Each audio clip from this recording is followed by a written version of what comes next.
This segment of DelmarvaLife is sponsored by For All Seasons Behavioral Health and Rape Crisis Center.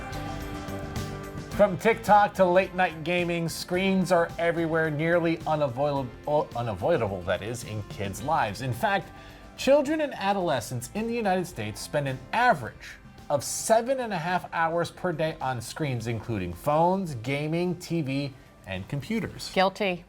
But all that stimulation comes with a cost, one you might not fully understand yet. And here with us to explain more is Beth Anne Dorman. She is the CEO of For All Seasons Behavioral Health and Rape Crisis Center. Thank you so much for joining us, Sure Beth thing. Anne.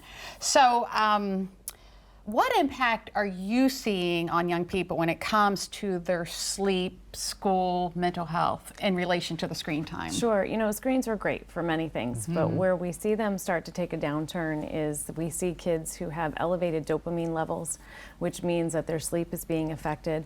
When there's too much dopamine running in the brain, your brain needs some time to discharge and sort of relax before getting into good sleep. And so for kids who are on phones late at night, if they're on gaming devices, that's where we're seeing some of the sleep be a little bit different, which means that kids are showing up with a little bit more depression or anxiety symptoms when they're in school. They're not able to concentrate as much. And so we just want to be really pulling attention right now during this back to school time to a place where we're talking about the benefits of screens, but also talking about how we need to be using them in a way that we're boundaried and that parents have a little bit of a plan going into screen time. Sure. And you mentioned how this disrupts sleep. Why is this late night on the screen, whether it be a TV or a phone, why does this disrupt sleep so much?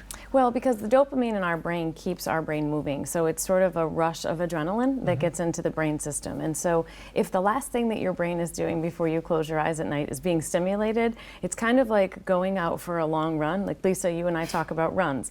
If it was, it would be like you going for a long run with no warm down, no cool off time period. And so if the system is really heightened and then you try to sleep, it's going to take that much longer for a child to get to sleep. And there also isn't that calm established for the system to kind of reset before you really get into what we would consider your REM sleep and your good sleep for the evening. Now, this is something that parents struggle with all the time. Oh, yeah. I mean, Guilty. yeah. And trying to explain this to your child is not easy. Yeah. What advice do you give to parents? How do you work it all out? Well, one of the things that we have to do is we have to understand the benefits of screens, so keeping kids connected to their friends, being able to have opportunities for them to be learning on their screens. You know, there's plenty of websites and apps where we can actually be learning and taking on new tasks, but we also want to be talking with our parents about setting some boundaries. And first and foremost, we have to make sure as parents that we can keep those boundaries. So it's not just about putting boundaries in place for our children, but we also need to be modeling that same behavior. You know, it's like an invitation for parents.